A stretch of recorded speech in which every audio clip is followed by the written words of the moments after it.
swear to God, I went to Japan like one time and I'm already like...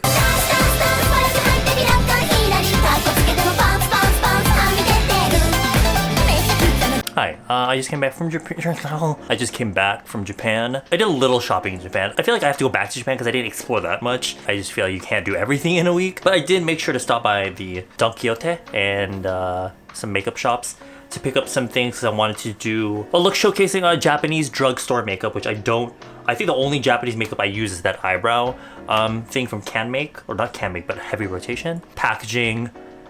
Lots of text, so I had to rely a lot of like pictures and things. Also shout out to my homegirl Google Translator. Before I got into K-pop, I was super into J-pop, so I did study Japanese a little bit, but yeah, there's no hope for me there. Konnichiwa, you magnificent bastards! I was expecting like, oh, you know, cheap drugstore. I guess it's different if you live in Japan, but in general, the prices of everything in Japan is quite high compared to Korea. Of course, it depends on where you go, but even for like makeup, in Korea you can get such good cheap makeup, but in Japan, at least where I was looking, it was a little bit more, maybe more like American drugstore prices. So there are some things in here that I did test out because I just wanted to, so not everything is necessarily first impression, but I don't often say that I'm obsessed with a product. It's not often that I find a product that I feel like I need in my routine because I'm trying so many different things, but this has quickly, like even after the first use, became a thing that I feel like I need to use every time I do makeup now, and it's the Medea Lasting Base.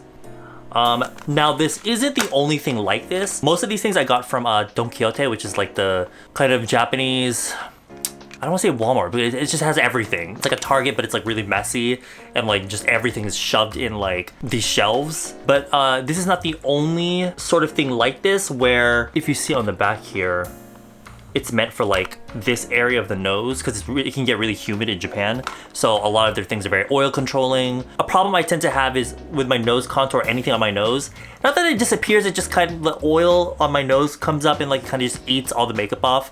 So there's not much going on my nose other than just foundation. But with this, it like looks the same from morning till night. So this is a thing that I need to have. It also like around here where it can get really shiny. So when it gets shiny here, it kind of looks like protruded, and so it makes the smile lines look worse, but it's extremely watery.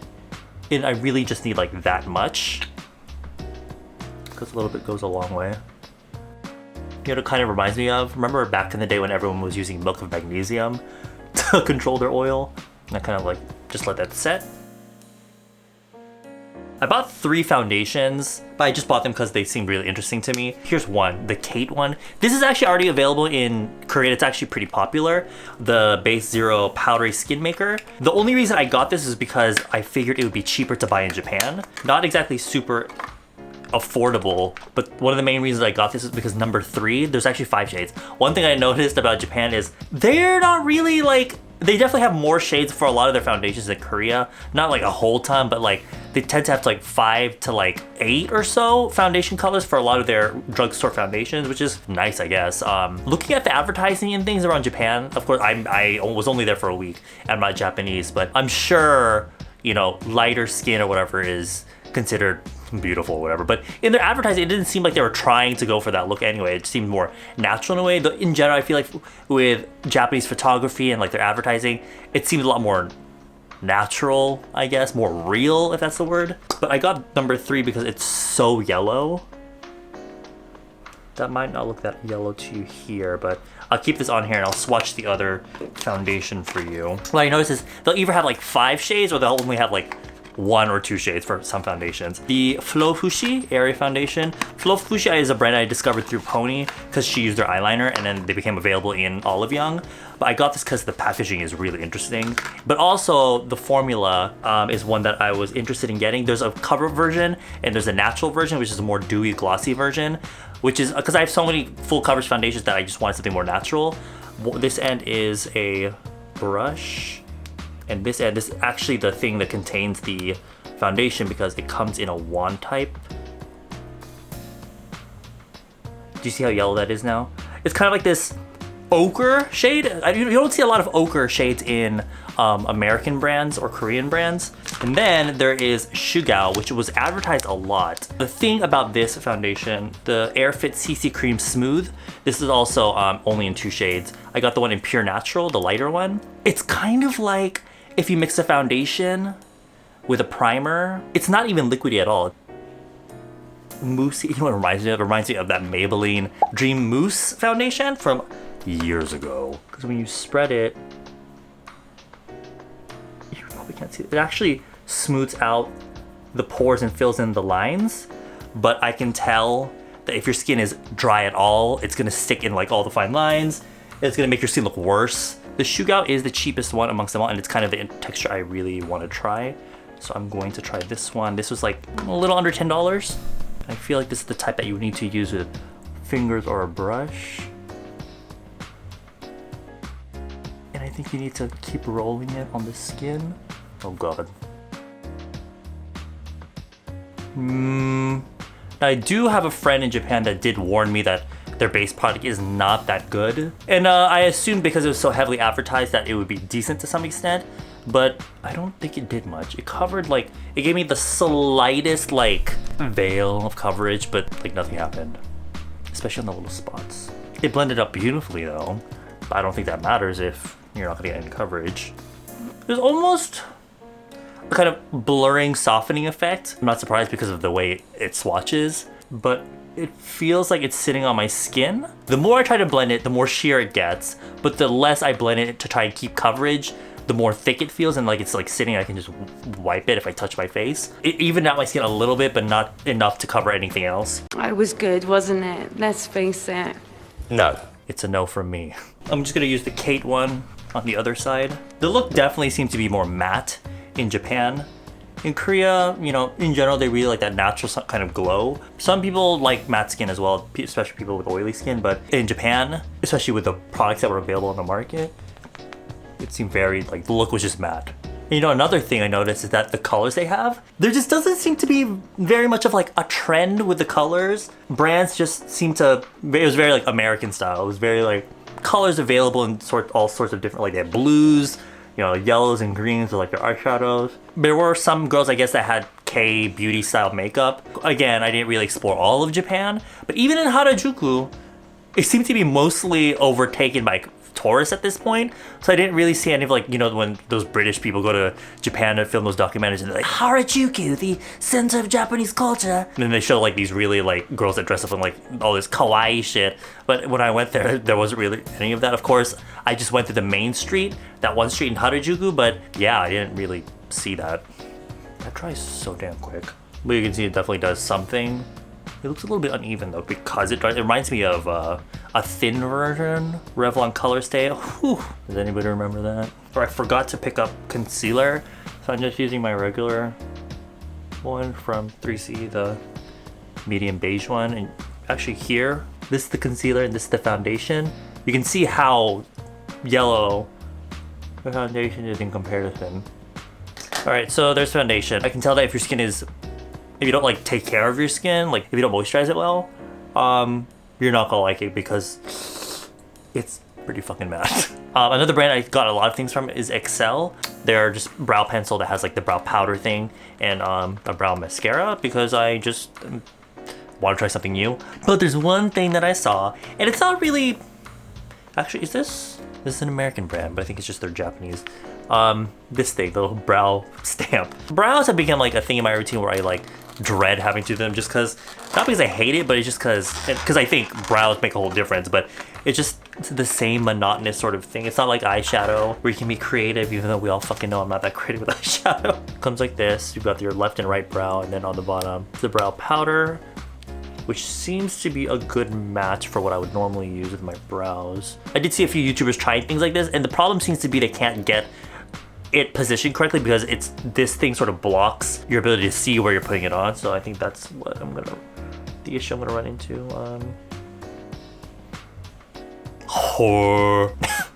It's not bad. Bitch, is you blind? Okay, that one came out a little bit more decent. All right, back after 30 years because in Japan they put tape on everything, and the kind of tape where they wrap the shit and you need like knives to take that shit off. I'm gonna go in with the brow pencil. I don't know if this is just me, since I do makeup or whatever, but when you see someone with brows and you kind of just want to do them, I'm not saying that in the sense that like, oh, I'm the master of all brows, but in Japan, especially guys, their natural shape tends to be like the sort of arch. I don't know. I guess the part of me where because I do a lot of videos where I do my friends' makeup. That specific brow shape of like, and a lot of them have like very like strong arched brows, but it's not the kind that you like American arched brow. It's a very different kind of arched brow where it kind of makes them look angry when they're not. So that's kind of like the part of me where it's just like, let me just like touch your brows for a second. They just had to tape this part, right? But the tape goes down all the way to here. So they were like, let's just really seal that bitch. Yes, yes, yes. There is a little powder thing here, but I don't feel like I need to do any of that because I used this thing. All right, this one I'm actually pretty excited for because I guess I could call it almost like a color-wise quite similar to my Kevin Aquan contour thing, that contour powder. This is Canmake nose shade powder, and the color is amazing for contouring the nose. It's like this. It's hard to see because it looks so natural. A good grayish beigey brown that's not too gray, but it's not so pigmented that if you put too much, your nose will end up looking super dark. It does come with this brush, which I don't really ever use for here because it's so flimsy, but I do use it for the highlighter. They do have another one that's a little bit more bronzy-ish, but I felt like this one would suit my skin tone a little bit better. Joie.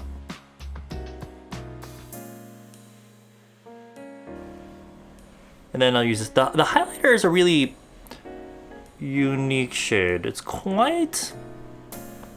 not even like shimmery or glittery. It's just really white, but there is a slight glow to it.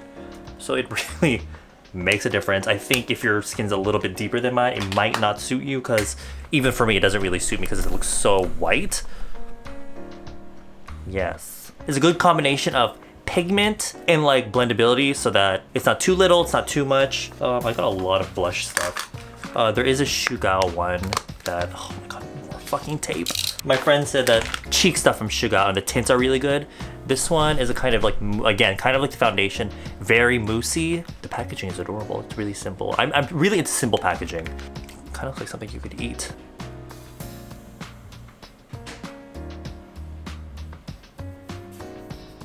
That is a really pretty color. It looks like nothing on my hand, but I feel like on the face, that'll look really cute. I didn't try to go crazy with colors because I didn't know whether I would like these products or not, so please don't crucify me for getting more coral shit. Again, it's like the foundation though, where when you blend it, it kind of just blends out into nothing. So this can be a good thing with things like blush, I think, where you just kind of want like depending on who you are. Hint of color, Canmake cream cheeks that I found through Pony. They do have a cheek tint stain thing, but that was like, it blends out to like nothing, like really nothing, even compared to this SUGA one. But this one is a really nice texture and it's easy to blend out, but it still stays pigmented enough. So it's not like you're blending it out and you're just having to keep putting in more and more. This one is in number 7. And then they have a new color. This is actually one of their new items or new colors for the cream, for their cheek stuff. And we all know I had to get this one because it's so fucking pretty. Yes. Kind of like a burnt orangey shade. And the other new powder product, Glow Fleur Cheeks, from Canmake, in number 10. Same color. That is such a pretty color. Colors, I should say, because you're supposed to whore. Ooh, so it's the exact same color, but it's just powder. It comes with this little brush. Ooh. Oh, that's soft. Ooh. Let me use this as a base and I'll use the powder like on top.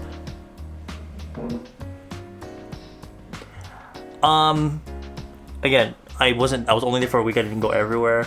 I didn't see as many people as I would have expected to be doing that igari makeup where it's like the drunk blush makeup. A lot of girls I did see, they generally place it more high up, so it gives that sort of feeling, but they didn't like, it wasn't like really strong. It was more like this, where it's like more natural, or not more subtle is it what I should say, but mostly in the center. Not really much going on over here. And you know what, in general, I didn't really see much focus on the cheeks. A lot of the makeup I saw focused definitely on the eyes and the lips. And the eyes, which is what I'm gonna go into now, there wasn't a lot of option. I mean, if you think about like America, when like maybe beauty YouTubers or, you know, companies come out with makeup, the main thing is like the eyeshadow. In Japan, it didn't seem to be the case. I got some palette from XL and one from Canmake. They had a lot of these palettes, but they all tend to look kind of like the same. So I feel like eyeshadow is more about not really like trying to express color, but it seemed to be more like just trying to define the eyes, especially the way that people seem to be applying the eyeshadow, where it's like sort of like blooming out this way, more of just definition for the eyes and makes the eyes look a little bit bigger. The powders, they seem to be more kind of just really glowy rather than shimmery. They're very smooth, I will say. Super smooth.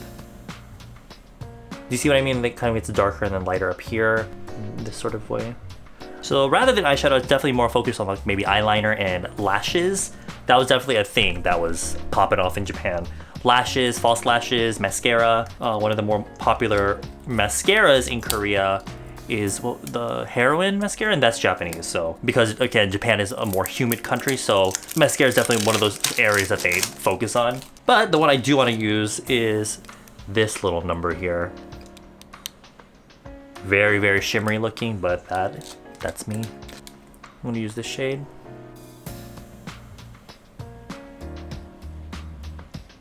Oh, that's kind of pretty actually. Why does my camera look so blue?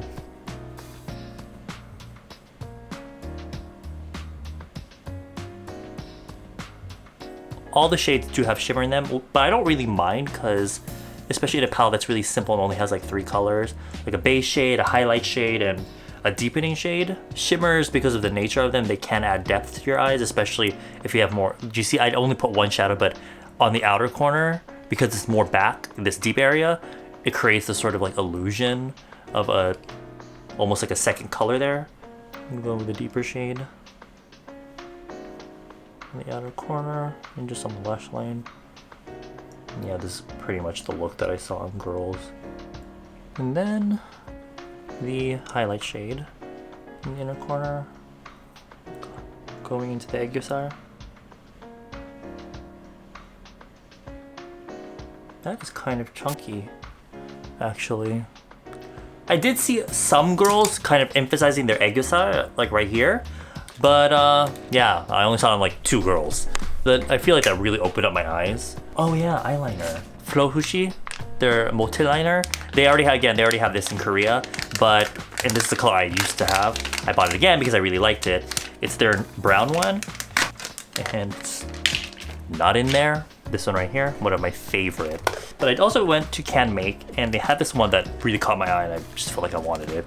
It's their liquid liner, and this is in a kind of browny red shade. I think it's a felt tip. So that was cute. This one is just a brush liner, but I like it because of the color. Bruh. Sorry, though. It's a really great liner. Please get it. I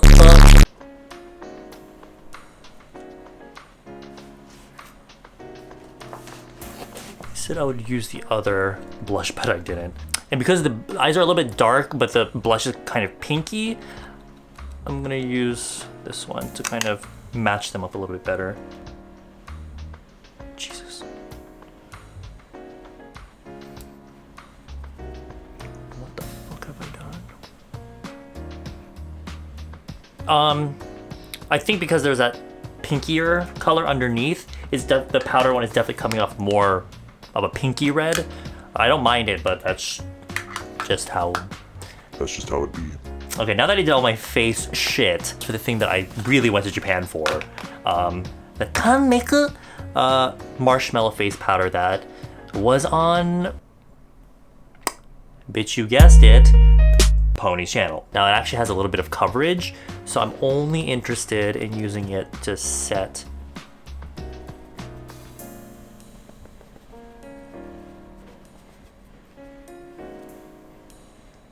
that is darkening my foundation.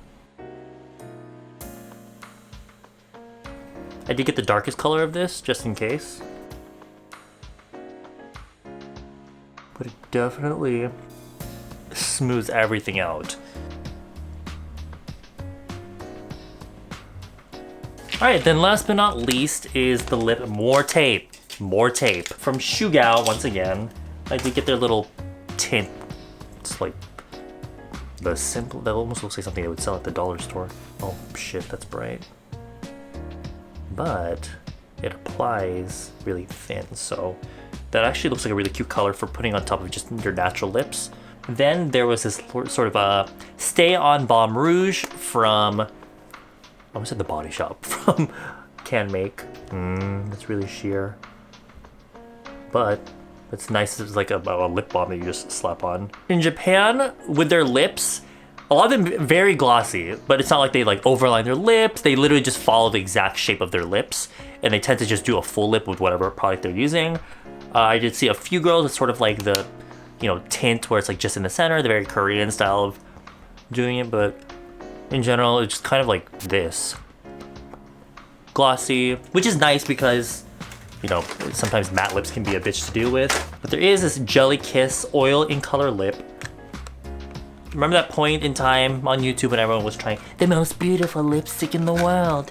And it was just like the jelly lipstick with like flower in the center. That is packaging if I've ever seen it. Oh my god, it looks just like it. Except I guess there's like the color right there in the center. I don't want to put foundation on my lips with this sort of experience because it's just lip balm. If it was like a matte lipstick, okay, but this is a lip balm, and if I put foundation on my lips, it's going to change the color because it will mix. But I got in coral pink.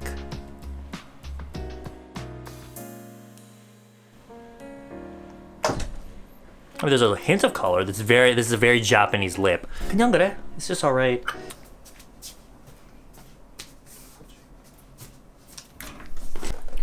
Let me try this tint. Yeah, I like that. Having done this for so long, trying so many different tints, I'm kind of like, my reaction is just like, oh, it's nice, so.